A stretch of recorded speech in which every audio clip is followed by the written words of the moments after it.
नमस्कार। आज हम बात करने वाले हैं जेनरेटिव एआई की और ये प्रोजेक्ट मैनेजमेंट में कैसे एक गेम चेंजर साबित हो सकता है।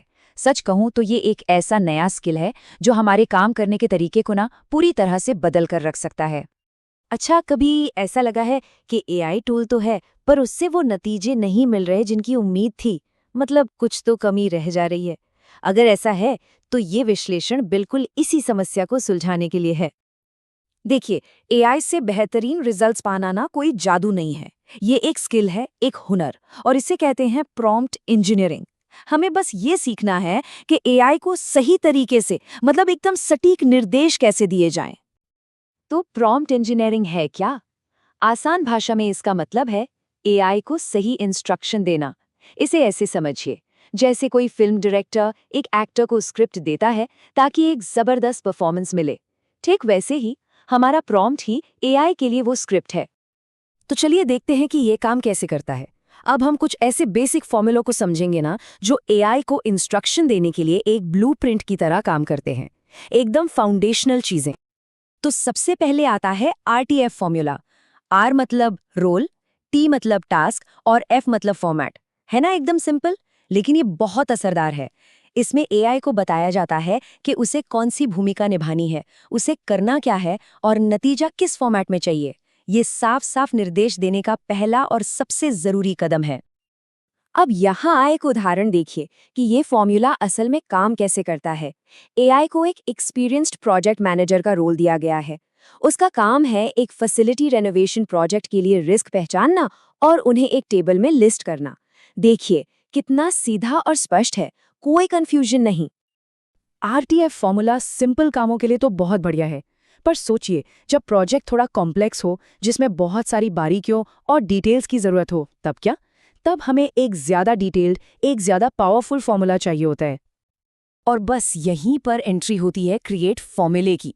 ये आरटीएफ से एक लेवल ऊपर है। इसमें एआई को एक कैरेक्टर, एक खास रिक्वेस्ट, कुछ उदाहरण, कुछ लिमिटेशंस या पाबंदियां, आउटपुट का टाइप और यहाँ तक कि उसे कैसे इवैल्यूएट किया जाएगा, ये सब बताया जाता है। मतलब बहुत डिटेल में। ये क्रिएट फॉर्मूले की असली ताकत दिखाता है।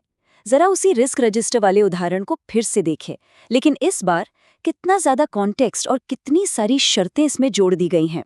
इससे एआई को ठीक वैसा ही आउटपुट देने में मदद मिलती है जैसा हमें चाहिए, बिल्कुल पॉइंट टू पॉइंट।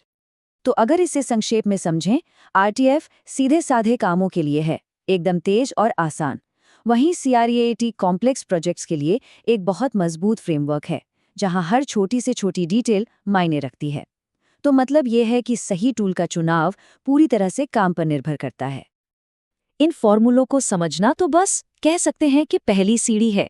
एक असली प्रॉम्प्ट इंजीनियरिंग एक्सपर्ट बनने के लिए हमें कुछ एडवांस्ड टेक्निक्स को भी समझना होगा। तो चलिए अब अपने प्रॉम्प्ट्स को एक नए लेवल पर ले जाते हैं।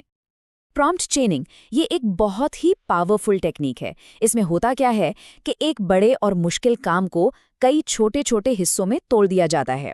ये एआई के साथ एक बातचीत जैसा है, जहां एक एक करके निर्देश दिए जाते हैं।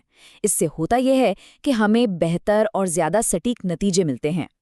जैसे एक उदाहरण लेते हैं, एक आरएसीआई चार्ट बनाना ये काफी कॉम्प्लेक्स काम हो सकता है, लेकिन प्रॉम्प्ट चेनिंग का इस्तेमाल करके हम इसे 4 सिंपल स्टेप्स में तोड़ सकते हैं।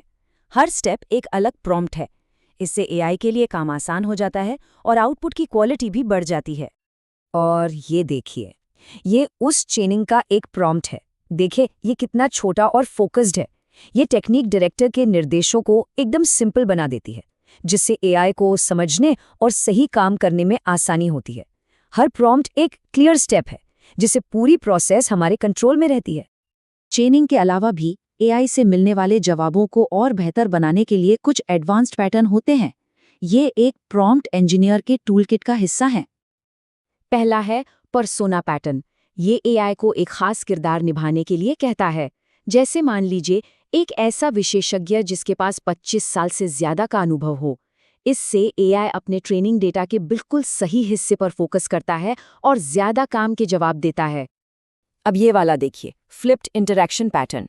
ये बड़ा दिलचस्प है। यहाँ रोल ही बदल जाते हैं। मतलब एआई को ये निर्देश दिया जाता है कि वो हमसे सवाल पूछे, ताकि उसे काम करने के लिए जरूरी सारी जानकारी मिल सके। इसमें एआई एक तरह से इंटरव्यू लेने वाला बन जाता है। कमाल है ना? और फिर आता है चेन ऑफ थॉट पैटर्न। ये एआई को उकसाता है कि वो अपने सोचने का पूरा प्रोसेस स्टेप बाय स्टेप बताए, बिल्कुल वैसे जैसे कोई जोर जोर से सोच रहा हो। इससे कॉम्प्लेक्स प्रॉब्लम्स को सॉल्व करना काफी आसान हो जाता है। तो आखिर में ये प्रॉम्प्ट इंजीनियरिंग है क्या? ये सिर्फ कुछ नियमों का सेट नहीं है, बल्कि ये एक ऐसा डिसिप्लिन है जिसमें क्रिएटिविटी और एक स्ट्रक्चर्ड तरीका दोनों मिलते हैं। कह सकते हैं कि ये कला और विज्ञान का एक खूबसूरत संगम है। प्रॉम्प्टिंग की कला की बात करें तो इसमें इंसानी पहलू शामिल हैं, जैसे अपनी इंट्यूशन और क्रिएटिविटी को डेवलप करना, प्रॉब्लम सॉल्व करने के नए नए तरीके सोचना, और हाँ, गलतियों के डर से बाहर निकलकर लगातार सीखते रहना। ये सब प्रैक्टिस से आता है। और फिर आता है प्रॉम्प्टिंग का विज्ञान। ये स्ट्रक्चर्ड तरीकों पर जोर देता है, जैसे हमेशा क्लियर और स्पेसिफिक रहना, आरटीएफ और क्रिएट जैसे फॉर्मूलों का इस्तेमाल करना, प्रॉम्प्ट चेनिंग को अपनाना और जो भी नतीजे मिले उन्हें सिस्टमैटिक तरीके से एनालाइज करना। तो अब जब प्रॉम्प्ट इंजीनियरिंग के ये जबरदस्त टूल्स हमारे पास हैं, तो सवाल ये उठता है कि इस नई सुपर पावर का इस्तेमाल क्या बनाने, क्या सुधारने और क्या हासिल करने के लिए किया जाएगा। सच तो ये है कि संभावनाएं अनंत हैं।